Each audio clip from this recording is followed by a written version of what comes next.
नमस्कार. Bharatiya Samaj GS paper 1 MPSC आणि UPSC या परीक्षेच्या संदर्भामध्ये आपण जी वर्णनात्मक परीक्षा आहे त्याबद्दल आता आपण काही प्रश्नांची चर्चा करत आहोत. यामध्ये आजच्या व्हिडिओमध्ये आपण भारतीय समाजामध्ये जे वृद्ध लोक आहेत त्यांचा जागतिकीकरणाचा त्यांच्यावरती काय परिणाम झाला या संदर्भात आपण या ठिकाणी चर्चा करणार आहोत. तर आपण एक UPSCचा क्वेश्चन घेऊया जो 2013 साली विचारला गेला होता.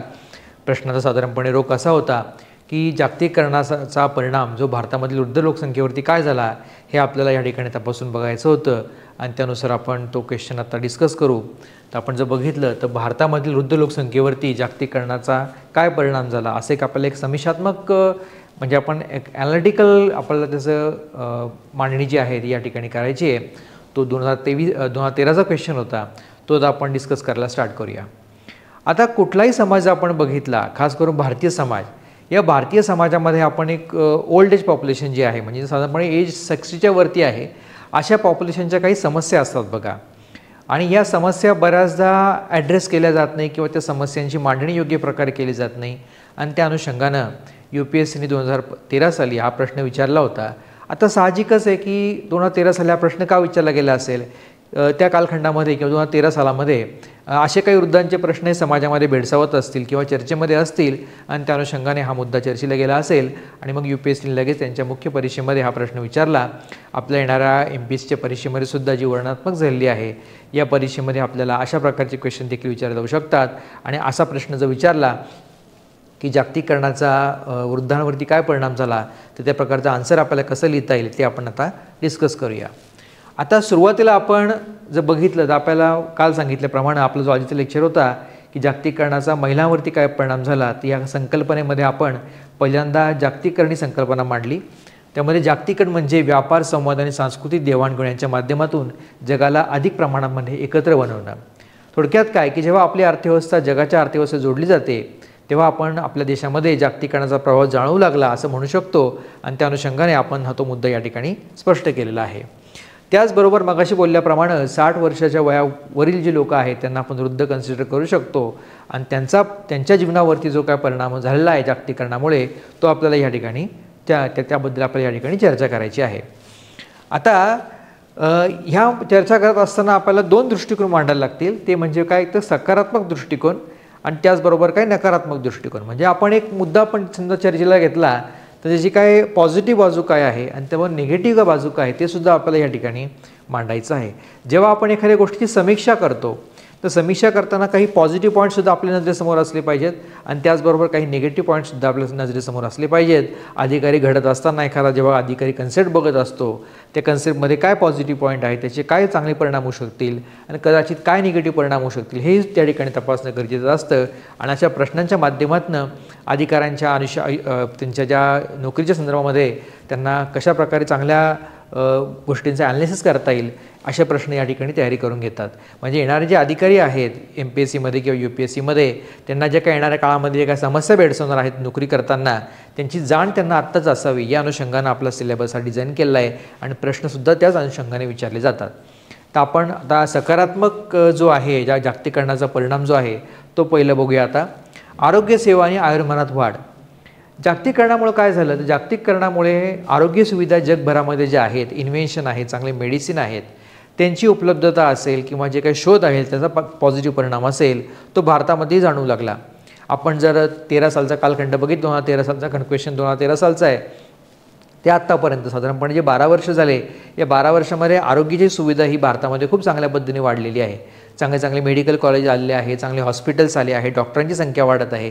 त्यामुळे जागतिकीकरणामध्ये ज्या चांगल्या सुविधा असतात पाश्चिमात्य देशांमध्ये त्या सुविधा आता भारतामध्ये देखील आपल्याला अवेलेबल झाल्या आहेत आणि त्यामुळे वृद्धांच्या जगण्याची शक्यता जी आहे म्हणजे आयुर्मान आपण त्याला म्हणतो तेही बेटर होण्यासाठी या मदत झालेली आहे. चांगली औषधं उपलब्ध झाली आहेत, आरोग्य सेवा उपलब्ध झाली आहे आणि तोच मुद्दा आपण या ठिकाणी मेन्शन केलेला आहे.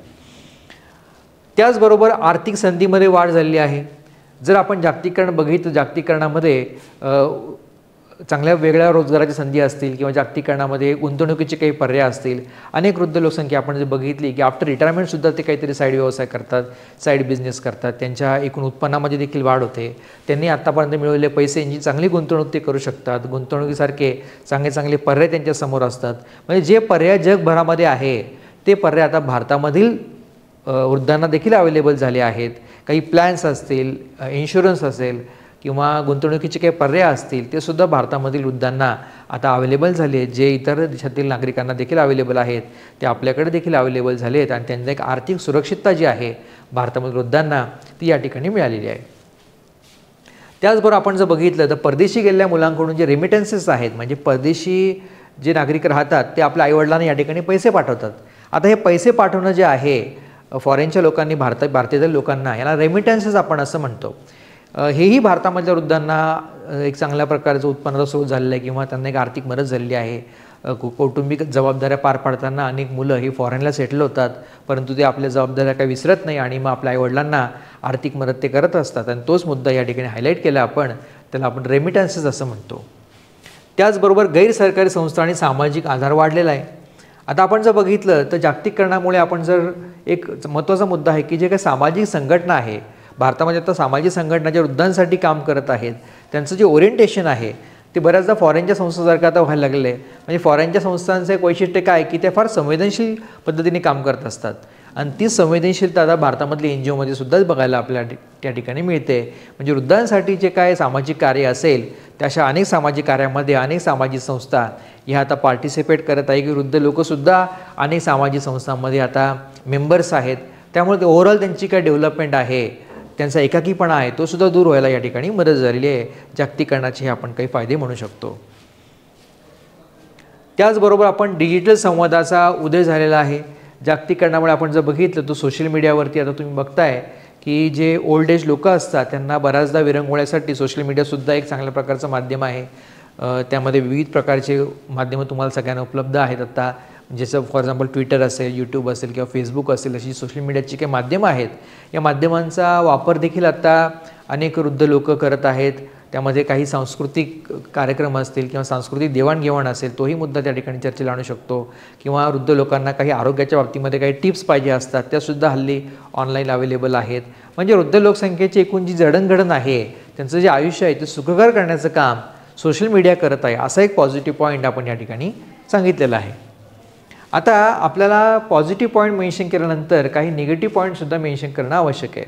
ते आता आपण बघूया. आता काय नेमकं जागतिकीकरणामुळे वृद्ध लोकसंख्येवरती निगेटिव्ह परिणाम झाला, मग तो या ठिकाणी आपण second part of the answer त्या ठिकाणी डिस्कस करू. या ठिकाणी दिले बघा. आता पहिलं म्हणजे परंपरागत कुटुंब व्यवस्थेचे विघटन. आता वृद्ध लोकसंख्येसमोर एक फार मोठा प्रॉब्लेम काय निर्माण झाला आहे, तर कुटुंब पद्धती आता विभक्त व्हायला लागलेली आहे. आणि विभक्त कुटुंब पद्धती जेव्हा होते, म्हणजे ती संयुक्त कुटुंब पद्धती ब्रेक होऊन जेव्हा विभक्त कुटुंब पद्धती निर्माण होते, तेव्हा ती विभक्त कुटुंब पद्धती निर्माण झाल्यानंतर बऱ्याचदा वृद्धांना अशी समस्या पडते की त्यांचं सुरक्षितता राहील की नाही, त्यांना त्यांची आर्थिक बाजू सक्षम राहील की नाही. त्यामुळे बऱ्याचदा कुटुंबामध्ये हा दुरावा देखील निर्माण होऊ शकतो. आणि या जागतिकीकरणामुळे आपण जर बघितलं तर विभक्त कुटुंब पद्धती आलेली आहे आणि ती विभक्त कुटुंब पद्धती समजा जर वृद्धांना जर फायदेशीर नसेल तर त्याचा एक नकारात्मक परिणाम त्यांच्या एकूण जडणघडणीवरती होत असतो. आणि तोच मुद्दा या ठिकाणी आपण मेन्शन केला आहे. स्थलांतरणामुळे अनेक जे यंग पॉप्युलेशन आहे ती यंग पॉप्युलेशन शहरी भागात शिफ्ट होते, फॉरेनमध्ये शिफ्ट होते. त्यामुळे बऱ्याचदा वृद्धांना आपल्या घरामध्ये एकटं राहण्याची वेळ येते. मग बऱ्याचदा काही वृद्धांना असाही समस्या निर्माण होते की त्यांना वृद्धाश्रमात देखील राहायला लागतं.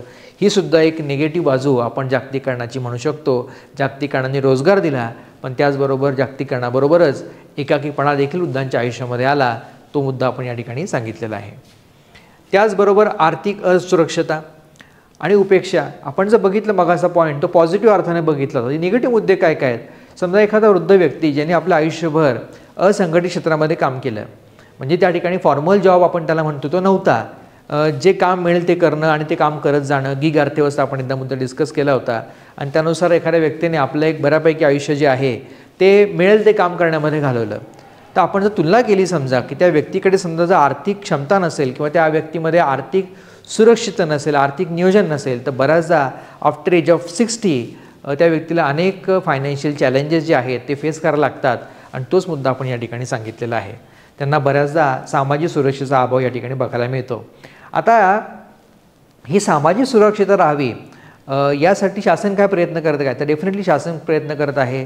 त्यामध्ये ओल्ड एज पेन्शन स्कीम असतील किंवा काही विम्याच्या योजना असतील किंवा काही गुंतवणुकीच्या योजना असतील, त्याचा देखील शासन प्रयत्न करत आहे, जेणेकरून वृद्धांना त्यांचं जे आयुष्य आहे त्या आयुष्यामध्ये एकाकीपणा वाटू नये, आर्थिक असुरक्षता वाटू नये, हा देखील प्रयत्न शासनामार्फत या ठिकाणी केलेला गेला आहे. त्याचप्रमाणे सांस्कृतिक आणि मूल्यांची गळती. आता आपण एका लेक्चरमध्ये डिस्कस केलं होतं, भारतामध्ये एक प्रसिद्ध समाजशास्त्रज्ञ होते, त्यांचं नाव होतं M.N. श्रीनिवास. आता M.N. श्रीनिवास यांनी कुठला मुद्दा मांडला होता? तर सांस्कृतिकरण आपण त्याला असं म्हणतो, संस्कृतायझेशन. त्यांचं असं म्हणणं की पाश्चात्य मूल्य जी असतात ती पाश्चात्य मूल्य भारतीय समाजामध्ये जी येतात आणि त्यामुळे मग भारतीय समाजाचं सुद्धा हळू पाश्चात्तीकरण होतं, संस्कृती बदलायला सुरुवात होते. आणि मग ह्या ठिकाणी आपण त्यांचं नाव या ठिकाणी मेन्शन करू शकतो की M.N. श्रीनिवास यांनी पाश्चात्तीकरणाची किंवा संस्कृतीकरणाची ही जी काय संकल्पना मांडली, या पाश्चात्तीकरणाचा किंवा संस्कृतीकरणाचा भारतीय वृद्धांवरती देखील परिणाम होतो आणि तो मुद्दा आपण या ठिकाणी हायलाईट केलेला आहे. आता पारंपरिक पालकांची सेवा ही कर्तव्य संकल्पना दुर्बल झालेली आहे. म्हणजे पालकांची सेवा करणं हा जो काय कन्सेप्ट आहे हा फॉरेनमध्ये त्या अर्थानं नाही आहे. म्हणजे फॉरेनमध्ये आपण जर बघितलं परदेशामध्ये, तर अनेक मुलं ही कमी वयातच काम करायला सुरुवात करतात. अर्न अँड लर्न आपण त्याला असं त्या ठिकाणी म्हणतो. मग ती मुलं कुटुंबापासूनच सुरुवातीच्या कालखंडामध्येच बाहेर पडतात. म्हणजे 17-18 वर्षाची मुलं ही कुटुंबापासून वेगळी होतात आणि मग त्यांचा जॉब असेल, नोकरी असेल, ती स्वतः मॅनेज करतात. मग आता अशा केसमध्ये त्यांची अटॅचमेंट जी आहे ती कुटुंबाबरोबर ती पूर्वीसारखी राहत नाही, लहान असण्यासारखी ती राहत नाही. आणि त्यामुळं बऱ्याचदा असं बघायला मिळतं की जेव्हा ते पालक वृद्ध होतात तेव्हा त्या मुलांची अटॅचमेंट आपल्याला कमी झालेली बघायला मिळते. आता भारतामध्ये तशी डायरेक्टली आता परिस्थिती नाही आहे आपण प्रत्यक्ष बघितलं तर, पण तुम्ही जर बघितलं, आणखी ऑब्झर्व केलं तर बऱ्याचदा काही जी मूल्य आहेत, सामाजिक मूल्य, याचा ह्रास होताना आपल्याला या ठिकाणी बघायला मिळतो आहे. म्हणजे जे लोक की जेव्हा जे मुलं किंवा मुली जे असतील आफ्टर मॅरेज, त्यांना असं वाटतं की बऱ्याचदा की आपलं जे आयुष्य हे इंडिपेंडंट लाईफ आहे, यामध्ये आपल्याला स्पेस थोडीशी मिळाली पाहिजे. मग हे करत असताना बऱ्याचदा वृद्धांकडे, घरातल्या आईवडिलांकडे बऱ्याचदा दुर्लक्षही होतं आणि त्याच्यामुळं त्यांच्या जीवनामध्ये बऱ्याचदा एकाकीपणा त्यांना अनुभवायला लागतो आणि तोच मुद्दा या ठिकाणी आपण हायलाईट केलेला आहे. आणि त्याचा परिणाम आपण जर बघितला एक लास्ट सेंटेन्स, त्याच्यामध्ये त्यांच्या मानसिक आरोग्यावर देखील होऊ शकतो. त्याचबरोबर शहरीकरण वृद्धांसाठी अनुकूल पायाभूत सुविधांचा अभाव. बऱ्याचदा भारतासारख्या डेव्हलपिंग कंट्रीमध्ये बऱ्याचदा सेवा सुविधा या चांगल्या पद्धतीने निर्माण करण्याचा प्रयत्न केला जातो, पण त्या बऱ्याचदा वृद्धांना म्हणजे ओल्ड एज फ्रेंडली आपण त्याला असं म्हणतो ते सुद्धा करणं गरजेचं आहे. समजा फॉर एक्झाम्पल आपण जर कन्सिडर केलं की एखाद्या हॉस्पिटल आहे, गव्हर्नमेंट हॉस्पिटल असेल किंवा कुठलं खाजगी हॉस्पिटल असेल, त्या ठिकाणी वृद्धांना त्या पायऱ्या चढता याव्यात किंवा वृद्धांना त्या ठिकाणी पोहोचता यावं यासाठी काही रॅम्पची व्यवस्था करणं किंवा एखाद्या मोठ्या इमारतीमध्ये वृद्धांसाठी काही वेगळी व्यवस्था करणं, म्हणजे साधारणपणे किंवा एखादी क्यू असेल म्हणजे लाईन असेल एखाद्या काउंटरवरती, त्या ठिकाणी वृद्धांसाठी वेगळं सेक्शन करणं, म्हणजे ह्या ज्या काही गोष्टी आहेत त्या वृद्धांनासुद्धा आपण अवेलेबल करून दिल्या पाहिजे, जेणेकरून त्यांना त्या सेवा सुविधेचा चांगल्या पद्धतीने लाभ घेता येईल. आणि हेही बदल आपण या ठिकाणी करणं महत्त्वाचं आहे. थोडक्यात सांगायचा मुद्दा काय की जेव्हा सांस्कृतिकरण होतं, पाश्चात्तीकरण होतं एखाद्या समाजाचं, तेव्हा जी काही मूल्य वरलतात त्या मूल्यांचा एक परिणाम जसा इतर लोकसंख्येवरती होतो तसा तो परिणाम वृद्धांवर देखील होतो. तो मुद्दा आपण या ठिकाणी हायलाईट केलेला आहे. आता ह्यामध्ये आपण जर बघितलं तर धोरणात्मक प्रतिसाद आणि उणीवा 2013पर्यंत जी काय परिस्थिती होती आपण जर बघितलं तर 1919मध्ये तयार केलेली वृद्ध व्यक्तींसाठी राष्ट्रीय धोरण फारशी प्रभावी ठरली नाही. आपण जर बघितलं तर जी काय योजना होती national pension for old age person, त्याचा जो काय परिणाम होता, national policy on old age person, हा जो काय परिणाम होता, ज्या पद्धतीने त्याचा इम्पॅक्ट व्हायला पाहिजे होता तो काय झाला नाही. कारण ती योजना जी आहे किंवा धोरण जे आहे ते 1999ला आलं होतं आणि त्याचा परिणाम जो व्हायला पाहिजे या उत्तराच्या अनुषंगानं तो झाला नाही, तो होणं अपेक्षित होतं आणि तो मुद्दा आपण या ठिकाणी हायलाईट केलेला आहे. त्याचबरोबर इंदिरा गांधी राष्ट्रीय वृद्धाश्रम निवृत्ती योजना सारख्या योजनांचे कव्हरेज अपुरे होते आणि त्याचे लाभ काय राहिले, अपुरे राहिले. काही योजना खूप चांगल्या होत्या पण बऱ्याचदा योजना आल्यानंतर त्याचं इम्प्लिमेंटेशन जर प्रॉपर झालं नाही किंवा लाभार्थ्यांनी त्याचा लाभ त्या अनुषंगाने जर घेतला नाही तर बऱ्याचदा योजना इम्प्लिमेंट करताना हे अडचण निर्माण होतात आणि मग तोच मुद्दा आपण या ठिकाणी सांगितलेला आहे. त्याचबरोबर सार्वत्रिक पेन्शनची योजना अस्तित्वात नव्हती आणि वृद्धांना स्वतःच्या अधिकारांविषयी फारशी माहिती नव्हती. आता एक कन्सेप्ट पुढे येतो बघा, युनिव्हर्सल पेन्शन स्कीम. आता युनिव्हर्सल पेन्शन स्कीम म्हणजे काय की सुरुवातीला एक मुद्दा बोलला आहे की युनिव्हर्सल इन्कम स्कीम, त्यानंतर युनिव्हर्सल पेन्शन स्कीम. आता थोडक्यात काय की जे लोक आहेत ज्यांना काही आधार नाही आहे तर या लोकांना एक कॉमन आपण पेन्शन ठेवता येईल का, तर फॉर एक्झाम्पल आपण जर आत्ताची योजना बघितली तर अटल पेन्शन योजना, या योजनेमध्ये वृद्धांना काही प्रमाणात का होईना एक आधार जो आहे तो शासनातर्फे दिला जातो आणि अशा प्रकारच्या उपाययोजना आपण वृद्धांसाठी करणं गरजेचं आहे. तो वृद्धांच्या जीवनामध्ये काहीतरी बदल व्हावा, त्यांचं आयुष्य सुखकर व्हावं, यासाठी या स्टेजला गव्हर्नमेंट फार मोठ्या प्रमाणामध्ये प्रयत्न करत आहे आणि ते इथून पुढे चालत राहावे आणि वृद्धांचा फायदा होत राहावा असं आपण या ठिकाणी अपेक्षा व्यक्त करतो. आणि आपण जर निष्कर्ष काढायला गेलो याच्यामधनं तर हे सगळे जे पॉईंट असतात, जेव्हा आपण सकारात्मक असेल किंवा नकारात्मक पॉईंट असेल, याचा आपण एका अर्थानं एक क्रक्स त्या ठिकाणी तयार करतो. आपण या ठिकाणी जर बघितलं तर वृद्धांसाठी जागतिकीकरण संधी आणि आव्हानांचं एक मिश्रण आहे. जागतिकीकरणामुळे वृद्धांना एक चांगली संधी देखील मिळाली आहे. अनेक वृद्ध आपण जर बघितलं सोशल मीडियावरती एक्सप्रेस होत आहेत, त्यांचे विचार मांडत आहेत, त्यांच्या जीवनामध्ये काय चाललं आहे सांगतायत. म्हणजे एकाकीपणा जो आहे तो सोशल मीडियामुळे थोडासा कमी व्हायला त्यांना या ठिकाणी मदत झालेली आहे. त्याचबरोबर आरोग्य सुविधा त्यांना चांगल्या पद्धतीने मिळायला लागलेत. पण त्याचबरोबर काही चॅलेंजेस देखील आहे त्यांच्या आयुष्यामध्ये, ते चॅलेंज त्यांना फेस करायला लागत आहेत. त्यामध्ये कुटुंबात इतर सदस्य बिझी असणं, त्यांच्या मानसिक आरोग्यावरती परिणाम होणं, वृद्धाश्रमामध्ये त्यांना वेळ स्पेंड करायला लागणं, असेही मुद्दे या ठिकाणी वृद्धांना हल्ली फेस करायला लागत आहे. ही समस्या 2013 साली विचारली गेली होती, पण ती आजही रिलेव्हंट आहे किंवा त्याचं आजही आपण जर बघितलं तर महत्त्व आहे किंवा ती चर्चा करणं गरजेचं आहे. म्हणून आपण या ठिकाणी मुद्दा मांडलेला आहे. आपण जर पुढे बघितलं आता डिजिटल संवाद, आर्थिक सुविधा उपलब्ध झाल्या आहेत, परंतु बहुतांश ग्रामीण गरीब वृद्ध लोकसंख्या वेगळेपण, असुरक्षा आणि उपेक्षेला सामोरी गेलेली आहे. तर मगाशीच बोलल्याप्रमाणे डिजिटल संवाद असेल किंवा इतर कनेक्टिव्हिटी असेल, नेटवर्किंग असेल, या बाबतीमध्ये आता वृद्धांनासुद्धा संधी उपलब्ध आहे. परंतु हे होत असताना त्यांचा एकूण जी जडणघडण आहे, त्यांची एकूण जी काय मानसिकता आहे, ती मानसिकता या समाजाला कसं ॲक्सेप्टेबल असेल किंवा समाजाने त्याला कसं रिस्पॉन्ड करावं, हे सुद्धा समाजाने शिकणं गरजेचं आहे. आपल्यासमोर असलेली व्यक्ती जर वृद्ध असेल त्याला मान सन्मान देणं गरजेचं आहे, त्या व्यक्तीच्या समस्या समजून घेणं गरजेचं आहे. त्याचबरोबर त्या व्यक्तीसमजा मानसिक आरोग्यावरती काहीतरी परिणाम झाला असेल तर त्या गोष्टीही आपण निदर्शनास आणून दिल्या पाहिजे किंवा त्याच्यावरती काहीतरी उपाययोजना केली पाहिजे. थोडक्यात काय की जेव्हा भारतीय समाजाचा विचार करतो किंवा ओव्हरऑल समाजाचा विचार करत असताना जेव्हा मार्जिनलाइज सेक्शन जेव्हा असतात त्यांचं, त्यामध्ये मग महिला असतील, बालकं असतील, वृद्ध व्यक्ती असेल किंवा इतर समाजातले घटक असतील, यांचा जेव्हा आपण विचार करतो, तो विचार करत असताना त्या घटकांना जीवन कसं सुसह्य बनेल हा प्रयत्न आपण या ठिकाणी केला पाहिजे. हा प्रश्न 2013 साली UPSCने विचारला होता आणि हा जो काय प्रश्न आहे तो आजही देखील रिलेव्हंट आहे. सध्या वृद्धांची परिस्थिती काय आहे, त्यांच्या जीवनामध्ये काय बदल होऊ शकतो किंवा काय सकारात्मक बदल होऊ शकतो आणि काय नकारात्मक मुद्दे तुम्हाला मांडता येतील, त्यांच्या जीवनामध्ये काय बदल झाला आहे, हे मुद्दे आपण जागतिकीकरणाच्या अनुषंगाने आत्ता या ठिकाणी एक्सप्लेन केले. येणाऱ्या काळामध्ये आपण असे काही प्रश्न घेत जाऊ की ज्यामध्ये समाजातले काही समस्या असतील किंवा काही मुद्दे असतील आपल्या ठिकाणी हायलाईट करता येऊ शकतात. आता आपण जी काही सिरीज सुरू केली आहे, ही सिरीजचा उद्देश काय आहे नेमका, तर विद्यार्थ्यांना येणाऱ्या MPSC आणि UPSCच्या परीक्षेमध्ये डिस्क्रिप्टिव्ह आन्सर कसं चांगल्या पद्धतीने लिहिता यावं, त्याचं स्ट्रक्चर कसं असावं, याचं एक आपण एक सिरीज आता सुरू केली आहे. आणि अशा प्रकारचे जे काही व्हिडिओ आपण या ठिकाणी आपल्या सिरीजमध्ये या YouTube चॅनलवरती टाकले आहेत, सध्या इन्स्टिट्यूट ऑफ सिव्हिल सर्व्हिसेसच्या, त्याचप्रमाणे टेलिग्रामच्या चॅनलवरती आपण टाकले, याची लिंक आपण खाली डिस्क्रिप्शनमध्ये दिलेली आहे. त्याचबरोबर आपण इथं फोन नंबर देखील दिलेला आहे. तुम्ही या सेवांचा चांगल्या प्रकारे फायदा करून घ्या आणि चांगल्या पद्धतीने ह्या मुख्य परीक्षेला तुम्ही सामोरं जा, हा आमचा या ठिकाणी प्रयत्न आहे. तोपर्यंत धन्यवाद.